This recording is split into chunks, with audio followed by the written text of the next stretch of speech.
It was just past 2 a.m. when Corporal Reyes whispered into the radio, "It's back, and it's closer." His voice cracked, just enough to betray that he wasn't sure what he was seeing anymore, or if he wanted to see it at all. The wind had died, and the desert around the outpost was still. Too still. Sergeant Monroe stood silently near the perimeter wire, his rifle at low ready, eyes scanning the horizon through night vision goggles that flickered in and out as if the batteries were dying, though they'd been replaced just hours earlier. The motion sensor blinked red again. Then again. And then nothing. No movement on thermal. No shapes in the dirt. Just darkness, stretching out in all directions. The sand glowed pale green in the goggles. But it wasn't empty. They all felt it.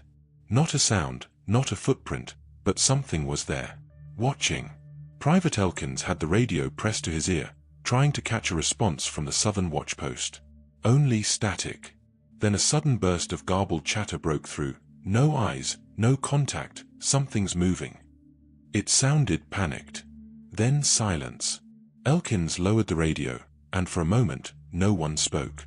A soft, low breath echoed just beyond the outer wire. No footsteps. No crunch of sand. Just breathing. Slow. Heavy. Like something that wasn't trying to hide, because it didn't have to. Monroe's finger tightened around the trigger. He scanned left, then right. No silhouette. No movement. Just the breathing. Reyes edged closer to the wire, whispering, "It's pacing again." Monroe didn't need to ask how he knew. This wasn't the first time. 3 nights ago, the first sensor tripped. They'd thought it was a jackal or maybe a stray dog. They'd even joked about it. But that same night, Reyes swore he saw something crawling low through the sand. Too fast. Too smooth. Not animal. And not human, either. They'd written it off, until the second night. That's when the motion sensors stopped working. One blinked red like it had been tripped, then reset itself, then blinked again. But every time someone stepped outside the wire to check, there was nothing. No footprints. No drag marks. Nothing disturbed the sand. Except that one time Reyes found a shallow print, long, stretched fingers, like a human hand but wrong. He hadn't told the others. Just quietly buried it under sand. Now, on the third night, it was back. Closer. Less afraid. Monroe raised his hand slowly and signaled to hold fire. Not because he didn't want to shoot, but because he didn't know what he'd be shooting at. Then, for a brief second, the thermal lit up, a distorted shape crawling near the wire, just outside the perimeter. Long arms. No defined head. It moved like a predator, but one they'd never seen before. And just like that, it was gone. The feed went dark again. No sounds. No breathing. No signal. Only the cold silence of the desert. And the creeping realization that whatever it was, it knew exactly how to avoid their eyes, their scopes, and their drones. 2 years later, long after the sand had swallowed the last trace of Outpost Red Echo, fragments of an after-action report surfaced online. A former Marine, now gray around the edges and speaking under anonymity, leaked what he claimed was only a portion of the full document. The pages were battered, scanned with blurred edges and black bars covering most of the operational details. But the name stood out, Entity 47. No other designation. No biological classification. Just that. Entity 47. According to the leaked report, there were at least 6 separate incident files tied to it. Different dates. Different platoons. Different coordinates. But all with unnerving similarities: unseen movement at night, flickering night vision, distorted thermal readings, and untraceable breathing near the wire. Every report ended the same way: subject not recovered. Perimeter secure. Recommend no further inquiry. Redacted, classified, buried. The Marine who leaked it claimed the report he saw was just the tip of something deeper. He remembered hearing rumors about similar encounters, whispers during downtime, stories passed around as jokes to kill fear. But now, seeing them typed out, lined up in the same font and tone, there was no humor left in it. Each incident was logged in the same cold language, as if whoever wrote it was more concerned with formatting than the fact that something was out there stalking Marines. What haunted him most wasn't the creature, it was the way command responded. He said that after the third night, when Corporal Reyes vanished, a cleanup team arrived within hours. They had no insignias, no names, and they never used radio. They dismantled equipment, collected footage, confiscated every thermal device, and walked away with bags no one was allowed to open. They never explained what we were dealing with, the Marine recalled. They just kept calling it the anomaly. Said we'd seen a weather trick. Desert madness. But we knew better. He had kept copies of Reyes' last recorded radio logs and one frame of thermal footage, distorted, blurry, but unmistakably showing a long-limbed figure crouched beside the wire. It looked like it was watching. Waiting. The leak went viral for a few days, picked up by fringe conspiracy forums and a handful of paranormal YouTube channels. But within 72 hours, the posts vanished. Accounts were locked. And the Marine who posted them never replied again. It raised more questions than it answered. If this was truly a case of group hallucination, why were reports filed in multiple years by different units across different parts of the Middle East? Why was the same classification, Entity 47, used in all of them? And who had the authority to erase official incident records without a trace? The documents felt real. The terror behind the testimonies felt real. And the silences that followed them? That felt like a warning. As if someone, somewhere, was making sure the truth about what happened in the desert would remain buried, just like Corporal Reyes. In 2007, Al-Qaim was the kind of place most Marines didn't talk about when they got home. It sat like a forgotten scar in the desert, a forward-listening post near the Syrian border. No name signs, no paved roads, just a handful of sandbagged buildings, metal containers turned into sleeping quarters, and a thin line of razor wire tracing a loose perimeter around what barely passed for a base. To the outside world, it was just a desert surveillance point. To the 3rd Battalion, 2nd Marines, it was a necessary assignment. Quiet. Routine. Forgettable. Until it wasn't. Staff Sergeant Daniel Monroe had been through 2 prior deployments before he took command of the outpost. A no-nonsense leader who believed in structure and silence. He didn't tolerate panic. And he didn't buy into rumors. His job was to keep the perimeter secure, monitor radio traffic, and maintain discipline. Nothing more. Nothing less. Corporal Miguel Reyes served as the outpost's primary radio operator. Soft-spoken, observant, and known for writing everything down, even when he didn't need to. He logged every irregularity, every equipment failure, every strange wind. Some said he was too detail-obsessed. Monroe liked that about him. Private Travis Elkins was 19, fresh from Camp Pendleton, and still getting used to the way desert heat made your thoughts stick. He wasn't ready. Everyone knew it. But he was trying. He had arrived just 2 weeks before the first motion alerts started coming in. In the early days, nothing seemed out of place. Patrols left and returned on time. Supply drops came in without issue. Nights were still and quiet, filled only with wind and the occasional coyote howling in the distance. The silence was deep. Some found it peaceful. Others found it unnatural. Then, during a routine drone surveillance sweep just after midnight, the team picked up movement outside the southern edge of the perimeter. The thermal feed showed a shape crawling low to the ground, moving against the wind and just fast enough to draw attention. Not fast like a man running. Fast like something trained not to be seen. Staff Sergeant Monroe gave the order for a visual confirmation. Reyes relayed the coordinates to a nearby patrol team. Private Elkins was with them when they reached the location, only a few hundred meters from the outer wire. There was nothing. No tracks. No disturbed sand. No footprints. No marks. Just open desert, flat and lifeless. And yet, the drone operator insisted the figure had stopped right where Elkins was now standing. When they returned, Monroe rechecked the footage himself. The movement had been clear. The crawl had been deliberate. It was not a glitch. He paused the video, leaned in close, and stared at the screen for a full minute. Then he shut it off and told Reyes not to log it. The quiet nights after that weren't so quiet anymore. Not because of sounds, but because of the tension that built just behind the silence. The kind of tension that made the air feel heavier, like something was always just out of sight, just outside the wire, waiting. At exactly 1:30 a.m., Private Travis Elkins sat alone near the eastern edge of the perimeter, half asleep, his eyes struggling to stay open behind fogged goggles. The air was dry and heavy, and the outpost was quiet in the way deserts often are. No birds, no wind, just the faint ticking of equipment and the distant hum of a generator. Then he heard it, scratching. At first, it was faint, like dry branches scraping against metal. He brushed it off, thinking it was the wind playing tricks again. But then it came again, sharper this time. More deliberate. Not like branches. More like claws. He sat up straighter and scanned the wire. There was nothing. Just the same pale stretch of sand and rust-colored fence line. He turned to the left, then the right. Still nothing. He stood, took a step toward the edge of the post, and stopped when he heard it again. 3 quick scrapes. Then silence. Then 3 more. Rhythmic. Measured. Like something testing.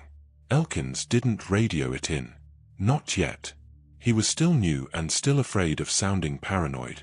But the hairs on his arms stood up, and something inside told him he wasn't imagining it. He stayed frozen in place until the sound stopped entirely. When the sun came up, he walked the edge of the perimeter, half hoping he would find something that would prove it was just an animal. But the sand was undisturbed. No tracks. Not even his own from the night before. Later that day, while sorting through trash for burn detail, Reyes noticed something odd near the burn barrel. Several shredded MRE wrappers, torn into thin strips and arranged in a perfect spiral on the ground. None of them admitted to doing it. No one thought it was funny. Monroe ordered it cleaned without a word. That night, the scratching returned. At 2:15 a.m., Monroe himself heard it near the southern barrier. He radioed Reyes, who confirmed all motion sensors were operational but showed nothing. Monroe stepped out alone to investigate. He never saw anything directly, but when he returned, he logged a brief voice note before ending the shift. Something circled us last night. It's not stray dogs. I saw it. Tall, wrong. That message was never officially entered into the incident log. It remained saved only on Reyes's personal cassette recorder, which he kept hidden in his footlocker. The next morning, something even stranger happened. Lance Corporal Donnell, one of the reserve guards on rotation, woke up just after 6 a.m. and found blood on his boots. Not a lot, just enough to seep through the left sole. He panicked and called for Reyes, who came in thinking it was a prank. But there were no cuts on Donnell's feet. No wounds. No dead animals nearby. No fights during the night. Just the boots, stained at the bottom, as if he had walked through something while he slept. He swore he had not left his bunk. And when Reyes checked the camera inside the barracks, the footage showed Donnell sleeping the entire night. No one could explain it. Monroe didn't even try. He just looked at the boots, nodded once, and told everyone to stay armed, even when off watch. By the second night, everything had shifted. What had started as whispers and odd signs had now become protocol. Staff Sergeant Monroe, never one for superstition, ordered the night patrols doubled. No one questioned it. The men were on edge, and even the most seasoned among them kept their rifles closer, their helmets on tight, and their eyes wide. The desert didn't feel empty anymore. Monroe briefed the squad at 8 p.m. hours. Each fire team would rotate in tighter intervals, and no one would patrol alone. Reyes remained locked to the radio station inside the operations container, monitoring the motion sensors and thermal feed. They had adjusted the cameras to overlap now. No blind spots, no dead angles. Everything was covered. At least, that's what they thought. At 1:37 a.m., the first sensor tripped. Reyes leaned forward, eyes narrowing. The monitor blinked once, then reset. 10 seconds later, it happened again. A different quadrant. Then another. He reported it over the radio, but by the time Monroe arrived at his station, the alerts had cleared themselves. No log entries. No visual anomalies. The system behaved as if nothing had happened at all. But then the thermal feed flared. One of the forward-facing cameras lit up with a clear heat signature. It was low to the ground, crawling, fast, but with a motion that looked too smooth to be human. The figure darted from left to right in short, twitching bursts, limbs tucked tightly to its body.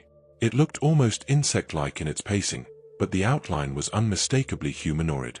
Monroe dispatched Elkins and 2 others to intercept near the western edge.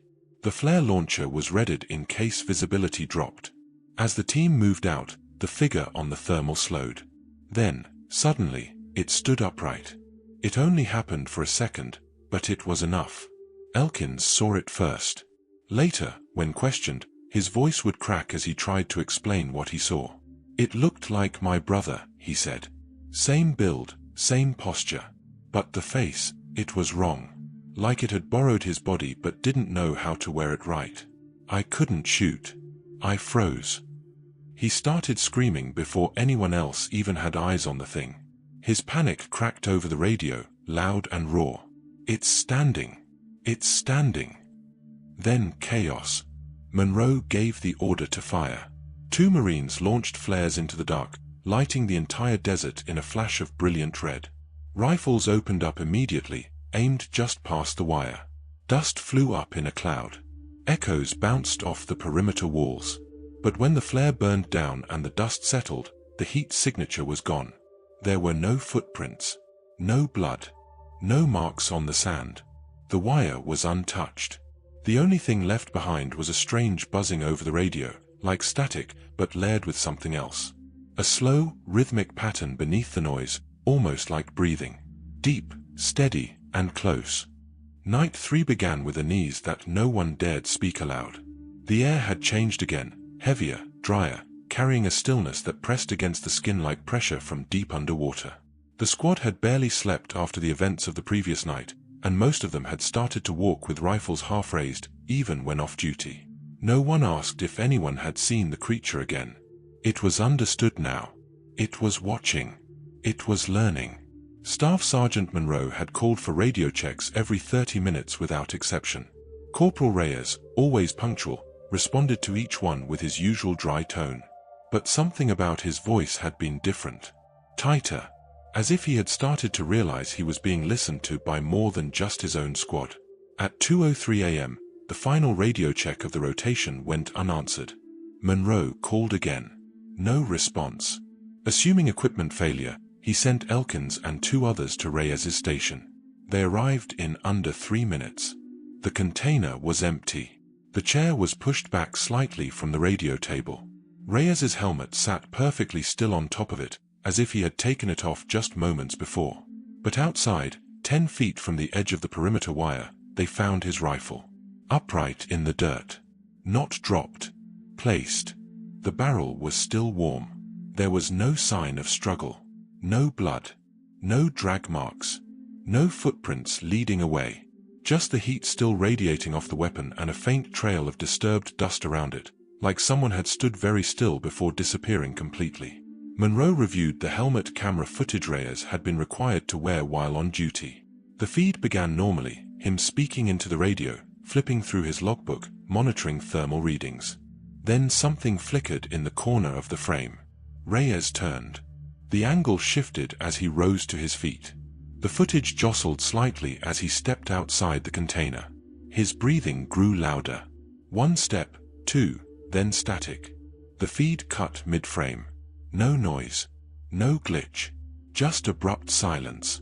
Monroe played it over and over again, each time hoping he had missed something, a shadow, a shape, a clue. But there was nothing. Not even fear in Reyes's voice. Only calm curiosity. As if he had expected what was about to happen. By 3 a.m., the squad had gone into lockdown. Everyone was armed, all patrols called off. The generator hummed quietly. The motion sensors blinked steady green. The desert outside looked peaceful. Deceptively so. Then at 3:47 a.m., Reyes's radio activated on its own. No one was near it. No buttons pressed. Just a quiet click and a soft, humming static. Monroe leaned in. The squad froze. Then, from that single channel, one word broke through, clear, sharp, deliberate. Return. No voice. No accent. Just the word. No one spoke after that. Monroe stood for a long moment, then finally whispered, he was here. Then he was just gone. Like the desert swallowed him. And still, the rifle stood where they found it. As if waiting. The morning after Reyes vanished, the sun rose without warmth. The squad barely spoke. No one touched his rifle, still upright in the dirt like a forgotten grave marker. At 6 a.m., just an hour before shift change, the silence broke, but not from the desert. The rumble came low and steady, carried by tires on sand. Headlights cut through the haze as two unmarked Hums rolled in from the west, blacked out, no visible plates, no insignia. 4 men stepped out, all in clean uniforms without names or ranks stitched onto them.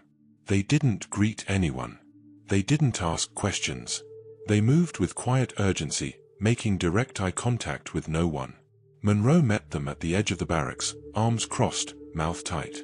The man in charge, a pale officer with sunken eyes, walked right past him and into the operations container without saying a word. Within 20 minutes, all equipment was being packed up. Radios, hard drives, camera logs, patrol records, everything with data or memory was confiscated and boxed into airtight black containers. Even the thermal cameras were unscrewed from their mounts. By 7 a.m., the entire squad was told to gear up. They were leaving the outpost. No explanations. No debriefs. Elkins stood frozen in the middle of the yard, watching one of the officers spray over the radio logs with black paint. The man looked up just once and said, almost softly, "You were never here." He didn't exist. Forget the wire. No one spoke of Reyes again that day. His belongings were not packed. His name was not called. His helmet and rifle were left behind in the container, as if he had never been assigned to the unit.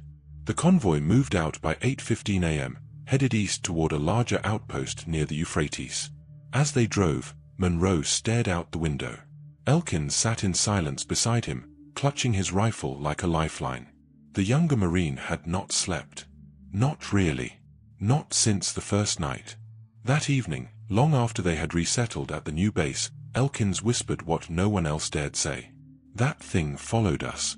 I felt it last night. Just outside the wire. I know you did too." Monroe did not respond. But his hand, for just a moment, trembled as he zipped his gear shut. A week later, another man went missing.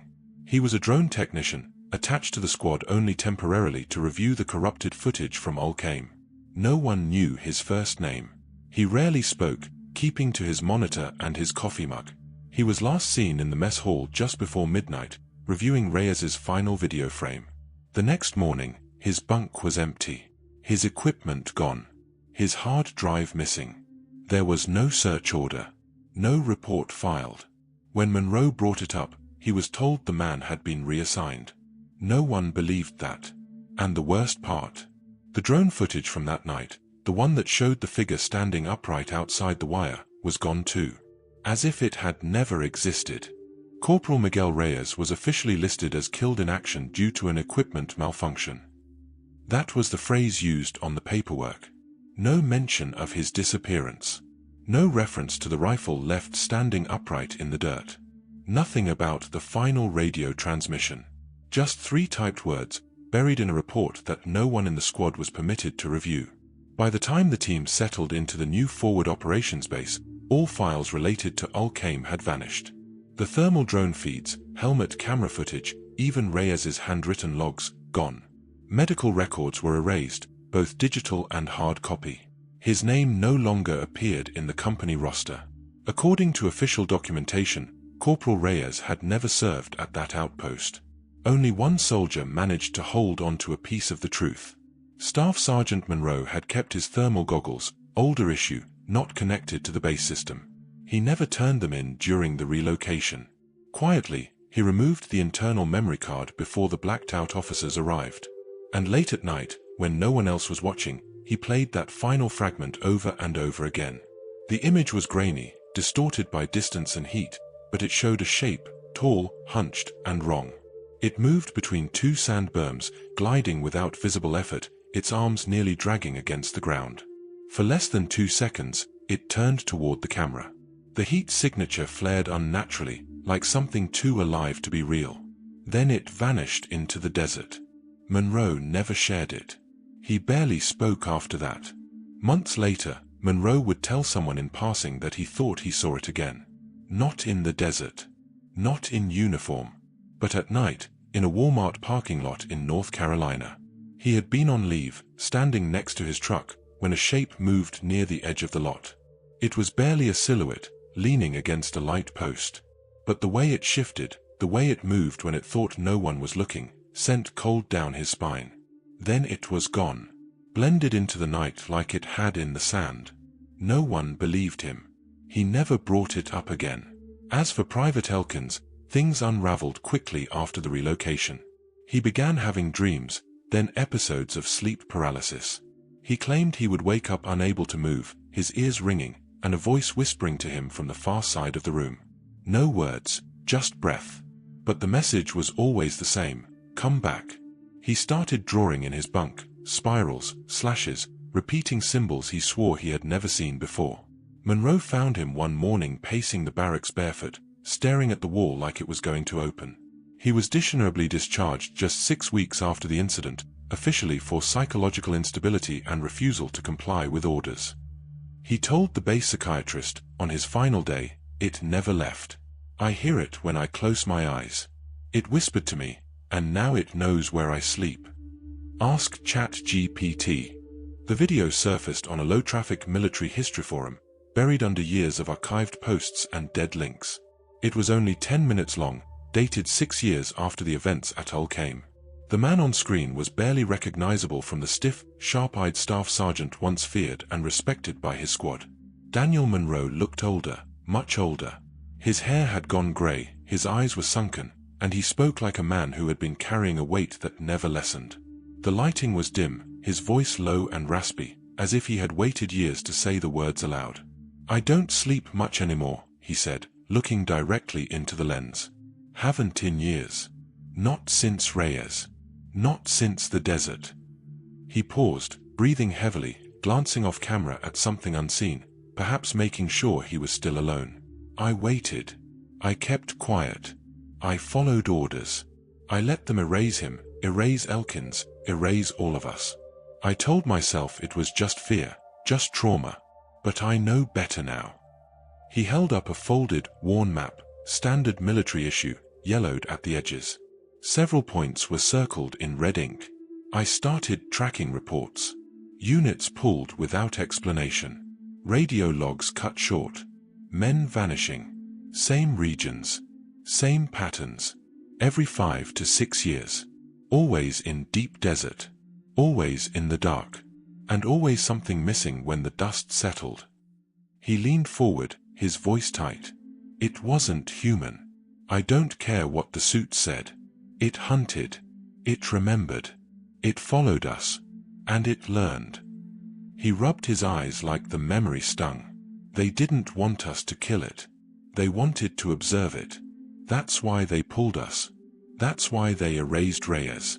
That's why no one asked where the tech went. Because this thing, it wasn't a mistake. It was a decision."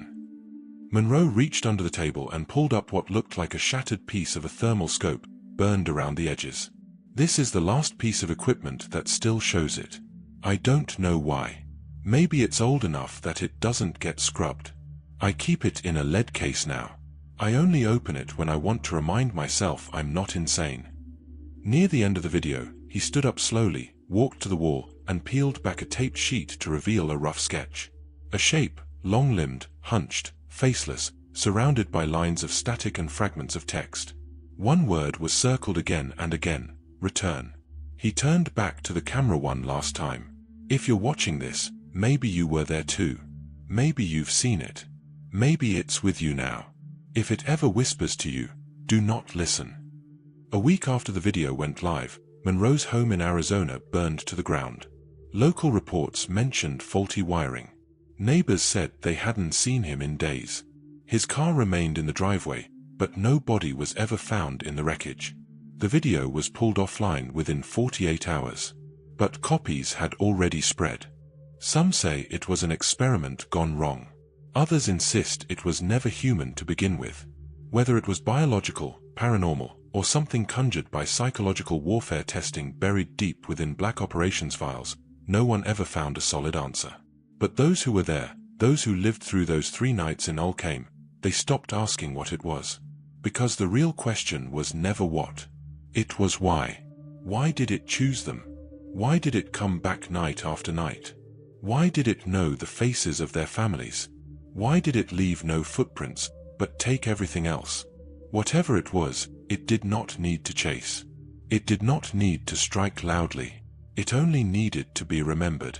That was the part no one could explain, how the memories of it clung like sand in your teeth, how it came back not in dreams, but in daylight, in the quiet moments when your mind wandered.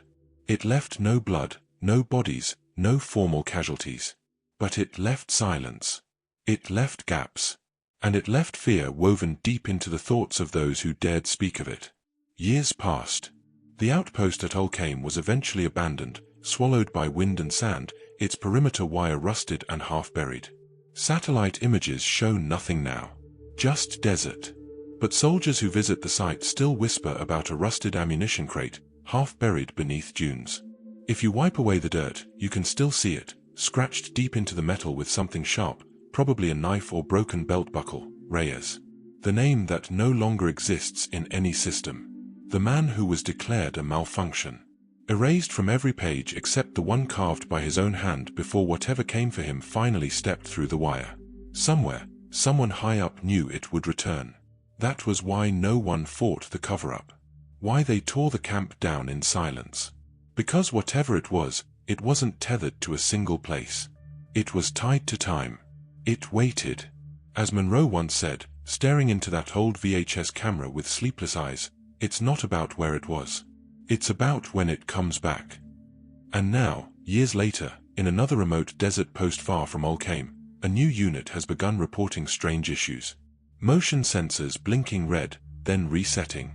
Thermal scans showing low shapes gliding fast in the dark. Flares fired into empty sand. No footprints. No answers.